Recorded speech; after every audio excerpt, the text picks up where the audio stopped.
Bonjour à tous, j'espère que vous allez bien. On se retrouve aujourd'hui pour une toute nouvelle vidéo qui sera consacrée à mes pronostics pour la cérémonie des Oscars. Une cérémonie qui, je rappelle, aura lieu cette nuit et qui est diffusée en clair sur Canal+. Peut-être que comme moi, vous allez mettre votre réveil pour la regarder. N'hésitez pas à le mettre en commentaire, ça sera assez amusant de savoir que on sera plusieurs personnes à être bel et bien réveillées cette nuit. La précédente version, celle que j'avais faite pour les Césars, vous avez pas mal plu.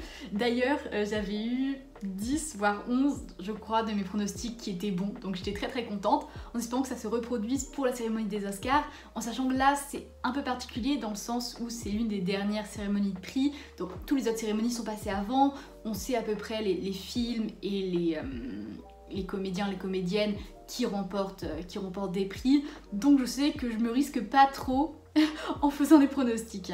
Commençons par l'Oscar des meilleurs costumes. Je pense qu'on a trois grands concurrents pour cette catégorie. Bien sûr, on a les costumes très colorés de Barbie, on a les costumes historiques de Napoléon, mais on a aussi Poor Things avec les costumes, c'est les costumes d'Emma Stone hein, principalement. Les costumes masculins sont bien moins extravagants que les robes à manches bouffantes, etc. Donc, comme ça se limite à un personnage, je pense pas que Poor Things pourrait l'avoir. Napoléon, évidemment, il y a cette facette-là, le côté historique, je veux dire reconstituer les habits de Napoléon, mais en même temps Barbie pour l'impact que ça a eu sur la pop culture, hein, dans le sens où on a beaucoup de marques qui ont sorti d'événements roses ensuite, ces rollers qui sont revenus à la mode. Oscar des meilleures coiffures et maquillages. Alors, c'est vrai que pareil, Pauvre créature, esthétiquement c'est un film qui est magnifique, qui a une esthétique singulière en fait qu'on reconnaît du premier coup d'œil, mais il faut dire qu'en termes de maquillage, le Cercle des Neiges c'est celui qui est le plus impressionnant parce qu'on est face à des personnages qui sont dans la nature. Le Cercle des Neiges c'est donc ce film qui raconte l'histoire des survivants du vol qui s'était craché dans les Andes et donc qui avait été contraint de se nourrir du corps des passagers décédés pour survivre. Donc on les voit vraiment partir au fur et à mesure, on voit leur corps qui flétrissent, on voit leurs visages qui sont de plus en plus émaciés. Donc pour le côté effet visuel presque, pour ces maquillages impressionnants qui sont faits dans le Cercle des Neiges, je lui donnerai l'Oscar. Oscar de la meilleure chanson originale, et je suis très heureuse de savoir que I'm Just Ken aura un moment sur la scène, que Ryan Gosling va l'interpréter en live.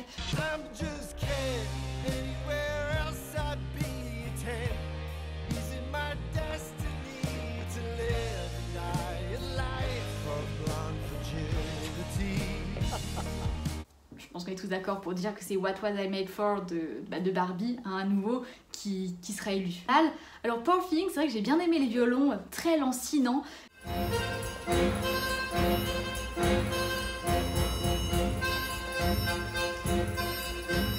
Mais au vu de la manière avec laquelle Oppenheimer a été sacré, au vu du nombre de fois où sa musique, sa bande originale a été utilisée sur les réseaux sociaux, je pense que c'est le premier prix qu'Oppenheimer va gagner de la cérémonie, parce que vous allez le voir, le film va revenir énormément, en sachant, je précise, que moi Oppenheimer, je n'ai pas forcément aimé ce long métrage.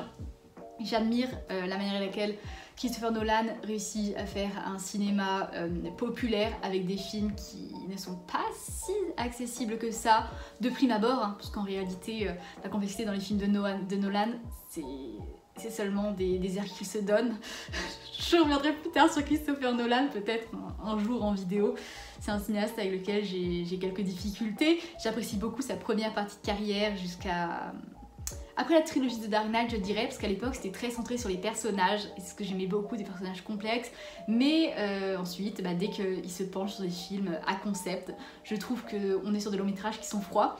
Étonnamment, j'apprécie Tenet, j'aime beaucoup Tenet même, parce que c'est le film dans lequel il assume pleinement l'idée d'avoir un concept qui irradie tout le film, qui laisse de côté ses personnages, au point d'avoir un personnage principal qui s'appelle le protagoniste, qui n'est même pas nommé. J'ai fait une critique entière sur Oppenheimer et sur Barbie, que je vous mettrai en lien si ça vous intéresse.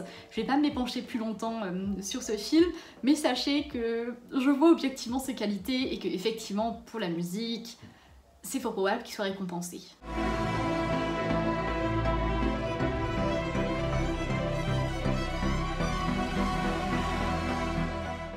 Oscar des meilleurs décors. Alors, moi mon cœur penche vers Barbie ou Pauvre créature. Tous les deux parce qu'on est sur des décors fantasques en fait, sur le monde tel que nous le connaissons, mais en bien plus coloré, en bien plus bariolé, burlesque presque du côté de Poor Things. Chez Barbie, c'est pour ça que je lui donnerai moi la récompense. J'adore ces décors peints et le fait que Greta Gerwig ait décidé de tout faire elle-même, dans le sens où il y a très peu de fond vert. La maison de Barbie qui a été construite entièrement, cette pénurie de peinture rose qu'il y a eu visiblement pendant le tournage. Côté meilleur son, bah écoutez, moi je pense que ça part pour Oppenheimer, à nouveau, mixage sonore. Évidemment, je pense à la scène où la bombe atomique explose et qu'on s'attend à une explosion retentissante, à quelque chose qui fracasse les oreilles autant que ça nous fracasse la rétine. Et pourtant la salle est plongée dans un immense silence. C'est peut-être l'une de mes scènes préférées du Oscar du meilleur montage. Il existe un monde dans lequel Anatomie d'une chute a l'Oscar du meilleur montage. Je n'y crois pas trop malheureusement, même s'il l'a gagné aux Golden Globes, qu'il a gagné aussi à la cérémonie des Césars. Mais je pense qu'ici, à nouveau, les Américains vont sacrer Oppenheimer. Oscar du meilleur film d'animation. J'aimerais tant que Le Garçon et le Héron le gagne pour juste faire rayonner la culture japonaise, l'animation japonaise à l'international. Malheureusement, beaucoup de gens ont trouvé ça assez tordu, trop complexe, ont trouvé qu'il n'y avait pas forcément d'histoire. J'ai peur que ça rebute pas mal de gens et de toute manière, on sait très bien le succès retentissant qu'a eu Spider-Man Across the Spider-Verse, qui mérite également, hein, je ne remets pas du tout en question sa potentielle victoire. Et d'ailleurs, je pense que c'est lui qui va l'avoir. Oscar du meilleur scénario original. Mais vous savez quoi? Je vais risquer, je vais dire Anatomie d'une chute à nouveau. Parce que Justine Triet, parce que Arthur et Harry, parce qu'ils sont un couple magnifique et que c'est passionnant de les entendre parler de cette expérience, qu'ils ne retenteront sûrement pas parce que c'est très particulier pour les deux. Anatomie d'une chute pour ces 2h30, pour cette écriture intelligente qui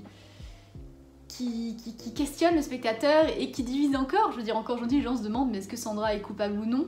Et rien que pour ça, mais donnez-lui l'Oscar. Oscar du meilleur scénario adapté. Alors, la zone d'intérêt, Pauvre créature, Oppenheimer s'en sort très bien. Il y a la plus grande originalité, c'est comme Barbie, parce qu'on part d'une poupée en fait. Et beaucoup de gens, avant que le projet voie le jour, se disaient mais qu'est-ce que vient faire un film Barbie? Est-ce que ça va être suivre les aventures d'une poupée Barbie, suivre les aventures d'une poupée Barbie dans le sens fantasque du terme, vous savez Barbie sirène, etc. Des Barbies qui sont bel et bien présentes, mais j'aime beaucoup l'idée de prendre une poupée en fait et de s'en servir pour en faire une fable féministe. Alors oui, le scénario est loin d'être aussi alambiqué que les autres films et aussi complexe, mais je trouve quand même que Barbie, même si à mes yeux c'est le féminisme pour les nuls, en fait il y a plein de femmes qui, et on a vu passer sur les réseaux sociaux, on a vu des témoignages de femmes qui disaient mais après avoir vu ce film, j'ai largué mon mec parce que j'ai vu qu'il était toxique, etc. Après ce film, je suis devenue plus sûre de moi, etc. Je suis devenue fière d'être une femme.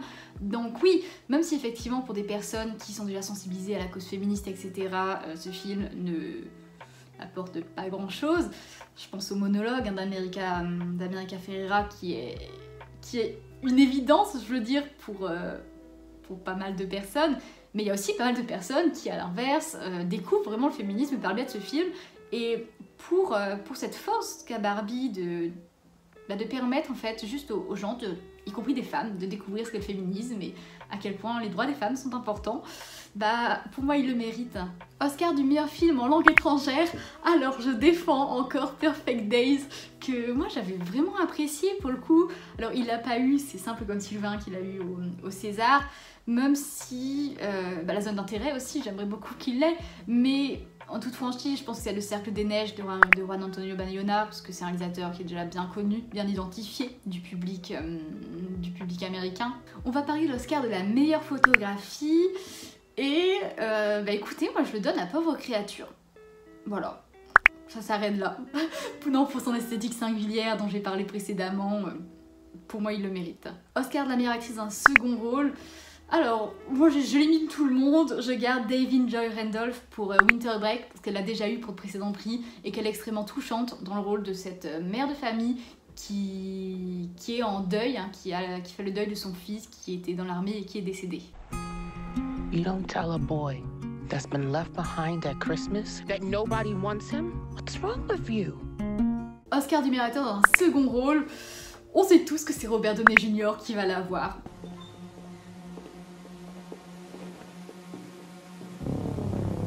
Thanks for convening at short notice. I can't believe it. But here we are. This is atomic test. The Russians have a bomb. We're supposed to be years ahead of them, but... Oula, il est vraiment temps que je termine cette vidéo parce que ça commence à être très compliqué pour la lumière. Oscar de la meilleure actrice. Alors, dans un monde idéal, Sandra Hüller l'aurait pour Anatomie d'une chute. Dans mon monde idéal, parce que j'adore Sandra Hüller. Mais faut aussi dire que Lily Gladstone, donc pour Killers of the Flower Moon, le mérite grandement. Et puis ça serait aussi un symbole très important en fait d'offrir ce prix à une native américaine. Ça serait super, j'en serais très heureuse. Shomikasi. That's how you are. I don't know what you said, but it must have been Indian for handsome devil. Je serais aussi très heureuse si Emma Stone avait son Oscar pour Pauvre créature. Donc pour moi, voilà, Lily Gladstone et Emma Stone, ce sont vraiment les deux actrices qui ont le plus de chances de gagner ce prix-là.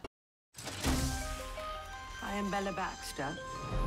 I'm a flawed, experimenting person. I seek outings and adventures. Bella's so much to discover. Oscar du meilleur acteur.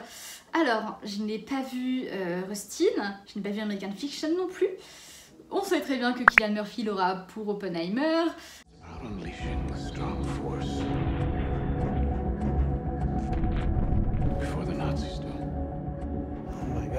Mais moi je veux quand même parler de Paul Giamatti, qui est un acteur qui a toujours été cantonné en fait à des seconds rôles. Et je trouvais ça vraiment sympa, ça serait un peu le revirement de situation, vous savez, parce que tout le monde le donne à Cillian Murphy ce prix, et c'est pas à tort, hein. Mais savoir que voilà, cet acteur qui a toujours été cantonné à des seconds rôles, bah là il a un rôle de premier plan, et qu'il soit récompensé aux cérémonies, ça serait un joli symbole. I can tell by your faces that many of you are shocked at the outcome. I, on the other hand, am not, because I have had the misfortune of teaching you this semester, and even with my ocular limitations, I witnessed firsthand your glazed, uncomprehending expressions. Après, Bradley Cooper, dans Maestro, a aussi un rôle fait sur mesure pour les Oscars.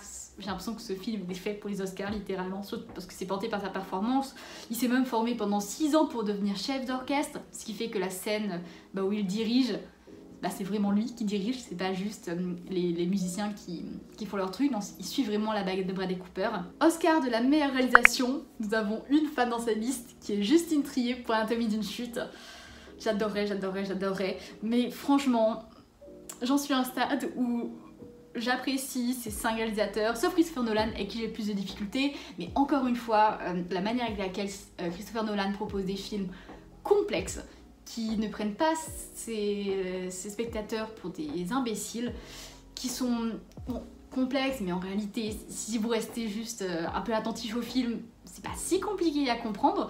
Mais voilà, par exemple Oppenheimer, on est sur un film de 3 heures avec des séquences en noir et blanc où les personnages sont assis derrière des bureaux à parler.